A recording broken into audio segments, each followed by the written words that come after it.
Hey, welcome back. It's so good to have you here. Have you ever looked at a child and felt, just for a moment, that they were carrying something ancient in their eyes? A knowing that seems to stretch far beyond their few short years? It's a feeling that's hard to shake, and it sits at the heart of one of the most compelling and unsettling cases I've ever come across. A case that doesn't just ask if reincarnation is possible, but seems to have handed over the receipts. I'm Ibnul J. Farabi, and this is the Unexplained Archive. Today, we're traveling to the small, coastal town of Hexham in the north of England. The year is 1957. Life for John and Florence Pollock was simple, ordinary, happy. They had two daughters, Joanna, who was 11, and Jacqueline, just 6.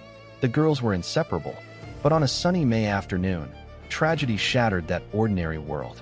A car swerved onto the sidewalk, striking and killing both sisters instantly.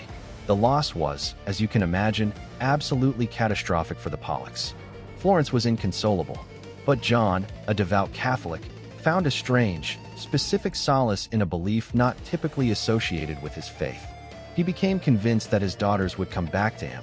He told Florence that the girls would return, and he even predicted they would be reborn as twins.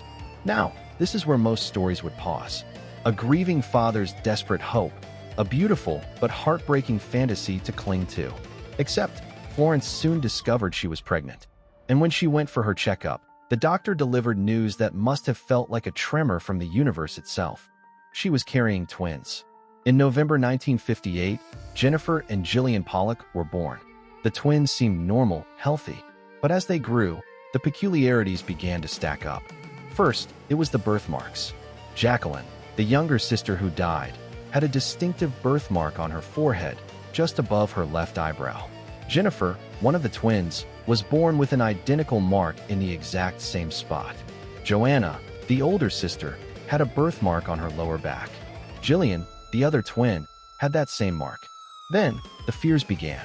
The twins developed a paralyzing, screaming terror of moving cars, something deeply understandable given the trauma of their past, a past they had never witnessed. But it was when they started to speak that the real mystery unfolded. Before they were even 3 years old, the twins began asking for toys. Not just any toys, but specific toys that had belonged to their dead sisters. Toys they had never seen, that had been packed away after the accident. They knew the names of those toys. They would point to places in their town they'd never been taken to and identify them correctly.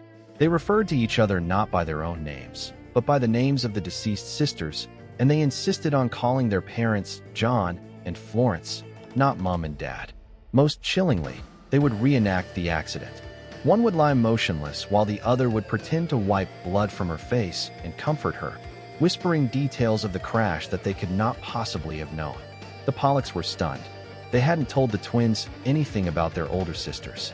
The toys were hidden. The details of the accident were private family trauma. Yet here were these little girls, speaking of a life that wasn't theirs with the casual familiarity of memory. The case eventually drew the attention of a prominent psychiatrist and researcher named Dr. Ian Stevenson. He was a man from the University of Virginia who dedicated his life to studying children who reported past life memories, and he investigated the Pollock case meticulously. He interviewed the family, verified the claims about the toys and the birthmarks, and documented the twins' statements. His conclusion was that this was one of the strongest cases for reincarnation he had ever encountered. The verified, specific knowledge the twins possessed, coupled with the birthmarks, created a dossier that was incredibly difficult to dismiss as coincidence or fantasy. But here's where my engineer's mind, the part of me that likes clean data and repeatable results, starts to ask questions. Because memory, especially childhood memory, is a fragile thing. It's a story we tell ourselves, and it can be shaped. The Pollock parents were grieving deeply. Is it possible, unconsciously, that they fed cues to those toddlers? A wistful look at a certain street corner, a sigh while sorting through old belongings? Could the twins have overheard conversations they weren't meant to? And the birthmarks, while staggeringly coincidental, are they proof of a soul's journey, or just one of nature's random, poignant echoes? I think about this from my own perspective, growing up with stories in Bangladesh.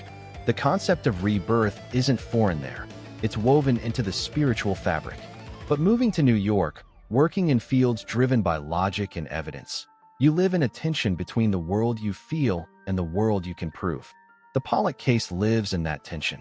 It's not a ghost story, it's a data set. A deeply emotional, human data set. As the twins grew older, the memories began to fade. By the time they were 5 or 6, the past life narratives had stopped. They became Jennifer and Gillian Foley, their earlier claims receding like a dream. Dr. Stevenson saw this as common. These memories often fade as the child integrates into their new life. Skeptics saw it as further evidence of childhood imagination being outgrown. So what are we left with? Two women, who today live private lives, who likely have no concrete memory of ever claiming to be their own sisters. A stack of documented statements from when they could barely talk. A pair of birthmarks that map perfectly onto the dead. And a grief so powerful it seemed to bend the rules of reality. I don't have a definitive answer for you. I can't tell you that reincarnation is real. But I can tell you that the Pollock case forces a fascinating question. What if the strongest evidence for something as vast as the soul's journey isn't found in ancient texts or mystical visions, but in the simple, inexplicable words of a toddler? In a child pointing to a dusty, hidden doll and saying, "That's mine." Sometimes, the most profound mysteries aren't hidden in shadows. They're right there in the daylight, in the details of an ordinary family's extraordinary life, asking us to reconsider the very map of existence. It suggests that love, loss, and identity might be threads in a tapestry far longer and more intricate than we can see from where we're standing. Thank you for listening to this journey into the unexplained. If this story resonated with you, if it made you think, please share it with someone. Your conversations are what keep these archives alive. This is Ibnul J. Farabi for the Unexplained Archive, a production of Light Not Studios. You can find more stories that live in the tension between what we know and what we wonder at our home, lightnotstudios.com. Until next time, keep wondering.